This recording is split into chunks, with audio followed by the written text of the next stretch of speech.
Okay, today we're going to look at the Watergate crisis, the event that eventually led President Nixon to resign, the only president ever to do so. And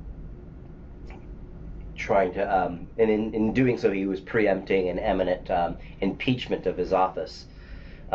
So what we're going to do with this is you're going to construct an essay that will respond to the following. Discuss the principles of realistic idealism and political idealism and the concerns of the Founding Fathers. How did the concerns of the Founding Fathers apply to the Watergate crisis? In your discussion, identify what the Watergate crisis was, address the historical circumstances, and President Nixon's role in the crisis, as well as its implications. So in doing this, we're going to start off with learning objective 1, discussing the Founding Fathers and the intentions of the Constitution of 1787. And what I hope to do within this learning objective here is to provide a basis to where Nixon was coming from, not to make him a sympathetic character or to weigh support for his actions in any way whatsoever. His actions were inexcusable by any measure. But it is important to understand that it did come from a source of reason. He wasn't well, I don't know this for sure, but he wasn't a madman. And so let's assume that he was perfectly sane and he has his reasons for doing the many things that his presidency was involved in, deriving from his abuse of power and authority. And what we want to make sense of is our presumed understanding of what power and authority is within a democratic republic versus what power actually is within a democratic republic, right? So we have an ideal of what it is versus the reality of what it is. And there are on occasions where the two match up, but on many cases it doesn't. So I want to show you a couple of, well, first I'm going to show you a speech and then I'm going to show you an interview. I'm going to show you a speech dramatized in the HBO series John Adams, depicting what democratic virtues are generally and where laws derive from. And then I'm going to show you an interview of Nixon, kind of looking at the reality of what laws are, or at least a reality of what laws are. So what you're about to see here is a dramatized speech, again, from the HBO series John Adams. This is John Adams, who eventually will become the second president of the United States. In this film here, he's a delegate to the Continental Congress, pitching his argument why the United States should declare its independence in opposition to a guy named John Dickinson from Pennsylvania. So take a look at the speech, and then we'll talk about, and then we'll look at the Nixon speech after this, and then I'm going to discuss the implications of both of these ideas here.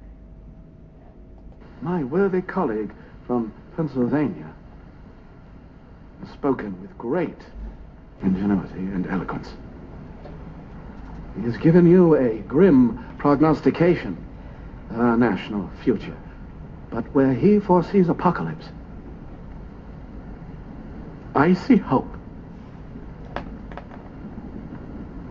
I see a new nation ready to take its place in the world.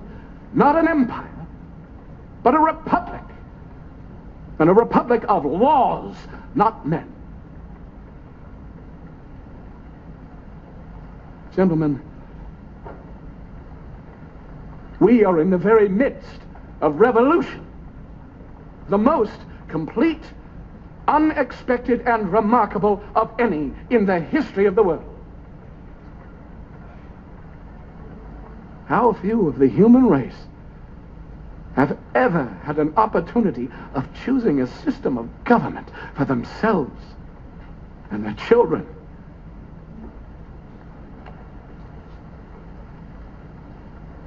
I am not without apprehensions, gentlemen.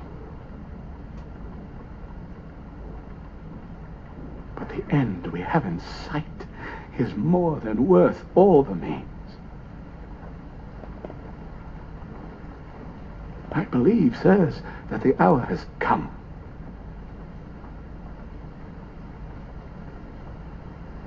My judgment approves this measure, and my whole heart is in it.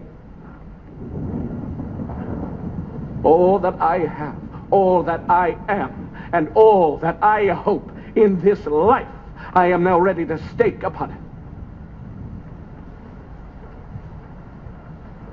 While I live, let me have a country.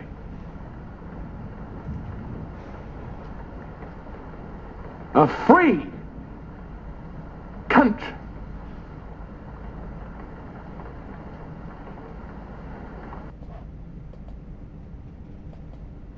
The president can decide that it's in the best interest of the nation or something and do something illegal. Well, when the president does it, that means that it is not illegal. By definition. Exactly. So let's catch that again. What did he say? Or something and do something illegal. Well, when the president does it, that means that it is not illegal. By definition. Exactly. So, contrasting what John Adams said, this is a nation of laws, not of men, to that what Nixon said, if the president does it, then it is by definition not illegal. Right? Exactly is what, and then and when pressed on it further, he says exactly. This is something we need to make sense of, because it obviously poses two different views of what law is. So the founding fathers of this nation, at least in an ideal presentation of them, as we learn in our history books, constructed a country through the Declaration of Independence and later the Constitution, created a republic that would be predicated on laws, not on the whims of what strong men believe or don't believe at any given time. So we want to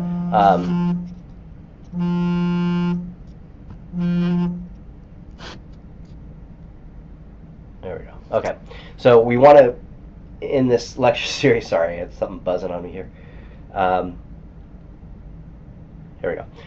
Make sense of this. Make sense of this, because it's we've had a president that's done it before, who, without a sense of irony, if you looked at that quite carefully, he was dead serious. He had a completely dead-fast face, and he meant this to be real. If the president does it, it's not illegal. What in the heck could he have meant by that in the context of all that we've been taught, all that we think we believe about American history? How could a president elected twice by the American people possibly believe that without shame? So in order to do this, let's go back in our history, going back to the Constitutional Convention. So under the American political system, there is a constant testing of strength among the three branches of government and between the two major parties. It is a form of creative tension whose remarkable vitality over the years since 1787 would have delighted, but not surprised, the people who wrote the Constitution. So in forming the Constitution, the framers of the document tried to create a government that would discourage the formation of national parties. So we need to understand that much, right? They knew conflict between organized groups was bound to occur, as it had occurred during even the drafting of the Constitution itself. So they understood farmers could be pitted against merchants, slaveholders against non-slaveholders, the rich against the poor. Such divisions in society were bound to lead to factions, obviously, which would struggle to gain control over state and federal governments. These struggles would bring out people's worst failings, they understood. Selfishness, ambition, deceit, in order to gain the advantage. Political parties and their leaders would stop at nothing, right, in a winner-take-all kind of scenario. They might mobilize their supporters by appeals to fear or greed. People's loyalties would then be tied to their party and not to their country, right? Sound familiar? So obviously no government arrangement is perfect. Change imposes a constant stress from time to time, and the pieces get out of balance. Alternatively, perhaps the balance that worked well in another day would no longer work in future days. The founding fathers, the framers of the Constitution, were also in agreement on the question of human nature and the existence of political power. It was acknowledged that wealth tends to corrupt the mind, and the rich men as well as poor would use their power to their own advantage if given the opportunity. So even though the need for a stronger centralized power was recognized, it was, and this is what the Constitution was all about. It was a way of fixing the problems of the Articles of Confederation, which had no central government, virtual no central government, and so it was an effort to put together a stronger central government. This was their main task. But in doing so, it was feared power might be misused if it were concentrated in the hands of only a few people. So the framers assumed that from the very beginning, although power was necessary, it was also dangerous.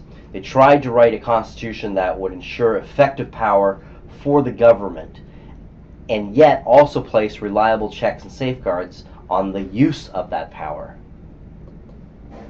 So in one of the greatest statements ever written on the nature of government and the need for constraints on government power, James Madison, who would later become the 4th President of the United States, eloquently expressed the basic philosophy that guided the formulation and drafting of the Constitution.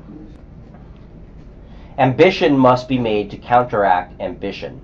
The interest of the man must be connected with the constitutional rights of the place.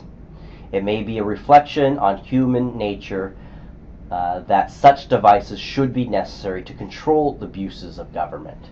But what is government itself but the greatest of all reflections on human nature? If men were angels, no government would be necessary. If angels were to govern men, neither external nor internal controls on government would be necessary. In framing a government which is to be administered by men over men, the great difficulty lies in this. You must first enable the government to control the governed, and in the next place, oblige it to control itself. So in other words, what Madison was saying is human nature was universally fallible, right? One can only rely upon built-in institutional safeguards.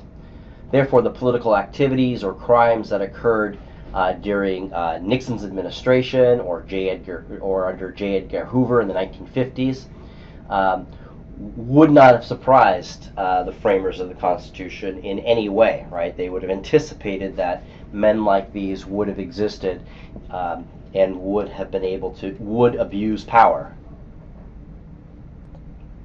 So one of the things to keep in mind about the Watergate crisis, as it's become called, and in subsequent crises have used the last syllable of the word gate to describe any crisis thereafter, is that it's both a reflection of both the strengths and the weaknesses of the United States political system. So keep that in mind. That'll make more sense in later discussions. Because of their view of human nature, the framers incorporated the principles of shared power and separation power in order to prevent tyranny.